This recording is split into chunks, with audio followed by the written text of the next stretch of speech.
channel. This is Emily, and if this is your first time, thank you for clicking on my video, and please don't forget to subscribe, like, and share before you leave. If you're already a subscriber, thank you guys for subscribing to my channel, and we're almost at 800 subscribers, so yay. On this video, this is gonna be a two-part or three-part series on this section, and I will be talking about getting ready for your environmental inspection. So this is going to be a really important part of your inspection, because it's almost like your final inspection, because once the environmental comes and gives you the okay, you're pretty much done. The state just has to review and sign it, because the environmental inspector pretty much go over everything that the state is going to go over. So the state will not come in until the environmental has come to your facility, reviewed everything, and checked that everything looks, a-okay. So this, I'm not sure how long or how many parts I'm gonna have, but it's gonna be at least a two-part or three-part series, just to make sure I go over every details on what you need to get ready for. So before you call and schedule your environmental inspection, that's only going to be, if you watch my previous video, you should have already gotten your fire inspection done, because you can't have your environmental inspection without getting your fire inspection done. So once the fire folks come in and give you the certificate, then you're good to go with the environmental. But before you call the environmental inspector to schedule, because they come in pretty quick, usually within 24 to 48 hours, they'll be able to schedule your inspection. So there are a few things which you need to have ready before you call them to come to your facility. If not, it's just going to be a waste of time, their time, your time, and just build up your anxiety. The first thing that you need to get together are your policies and procedures. That's like, your Bible for your facility. What you're gonna do, what you're not gonna do, and how you're gonna do it. Pretty much, if there's fire, what do you plan on doing, and how will you do it? If there is a fall, how are you gonna address it?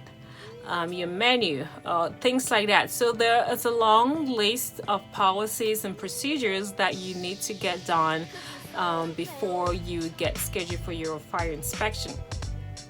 If you go for Maryland, I'm based in Maryland. If you go for those that are in Maryland, if you go to the Office of Healthcare Quality website, they have a list of policies and procedures that you need to have together before you get your environmental inspection or submit your license. Also, when you call the environmental office, they're gonna give you a list of policies that they expect to see, or they're gonna be reviewing when they come to your facility. So guys, I have a binder here. If you can see, I don't know if it's upside down or not, but I guess you can see. So in this binder, I have all my original policies and procedures. So I keep all the originals in here, alongside on an electronic, device, or your flash drive or memory stick, whatever, USB.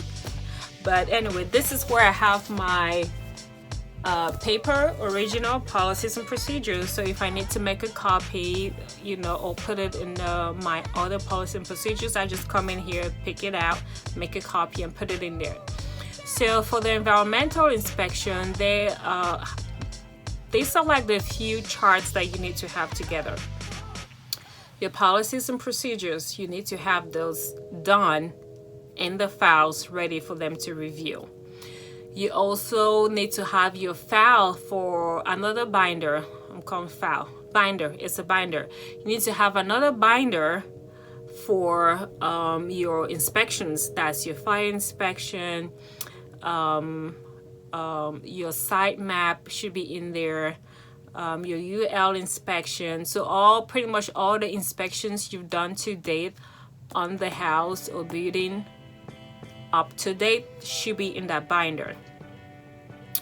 So the other binder that you should have is gonna be your emergency preparedness binder, which in that binder you're gonna have your fire safety procedure and your emergency preparedness procedure in there. You also need to have like your quality assurance in there, your emergency contact, family and residents in there too. So I'm going to make another video of that binder just to show you guys a little bit more detail. So that's another binder that you need to have. You need to have your MAR done. That's your medication administration record. That binder needs to be done as if a resident were to come in, you will have those done. You will have a binder ready for them. So you need to print out copies and put it in there. That could be another separate video. So I'm just telling you guys what binders you need to have ready, which is your policies and procedures, your inspection or state survey binder, your emergency preparedness binder, your medication administration binder. So those all needs to be done in a common area or open area where anyone can view, well, except the medication one, because that has resident information in it.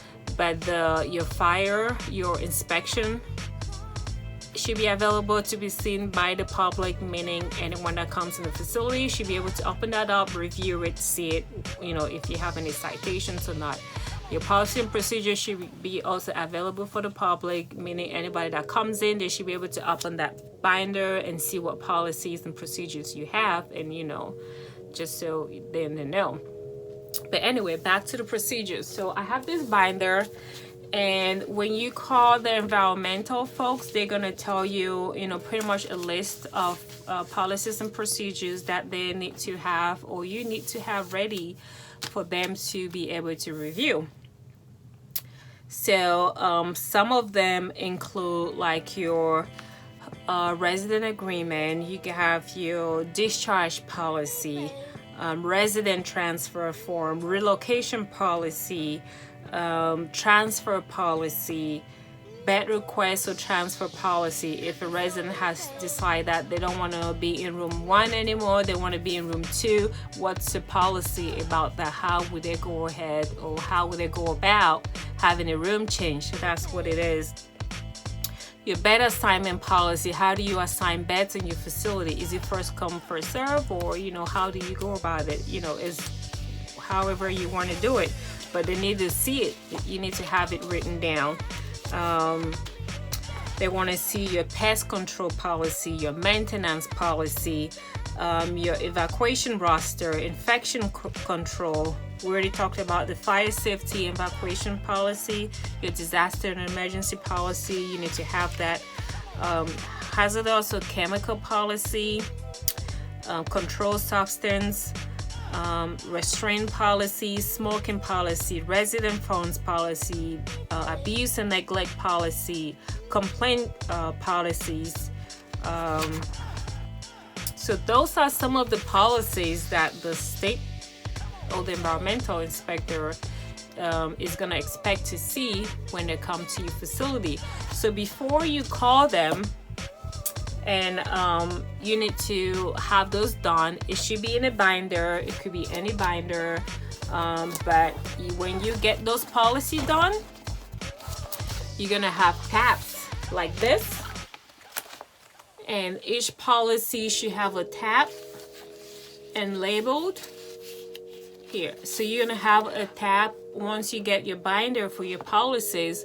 So you're gonna have a binder like this with tabs or dividers, so you can label them.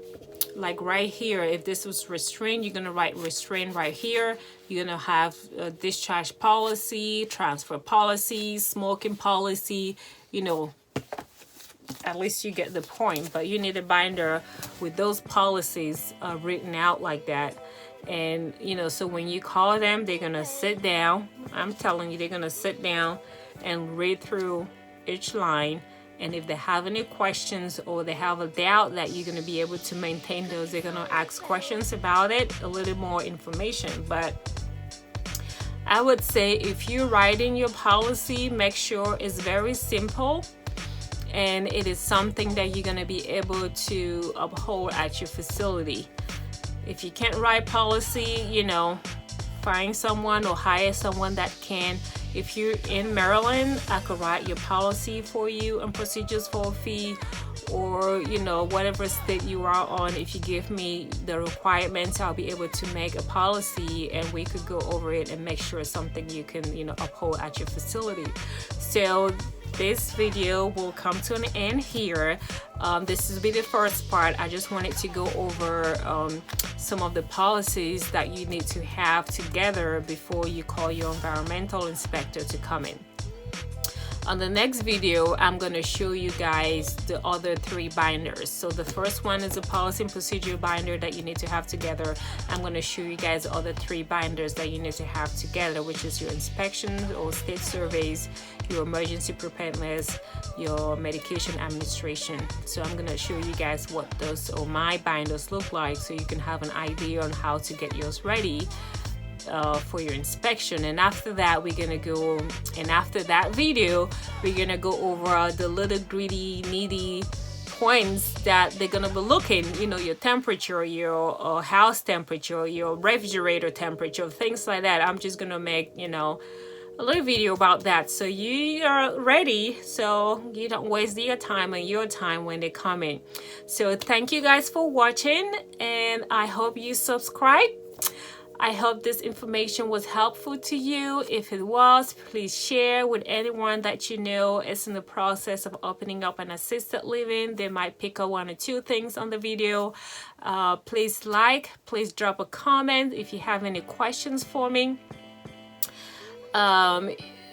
You know, if you have any questions or any ideas or any videos that you want me to do about this assisted living process, you know, drop them in the comment section and I look through my comments and reply. We'll make a video if it requires me to make a video about it. So thank you all again for watching, and I will see you guys on my next video.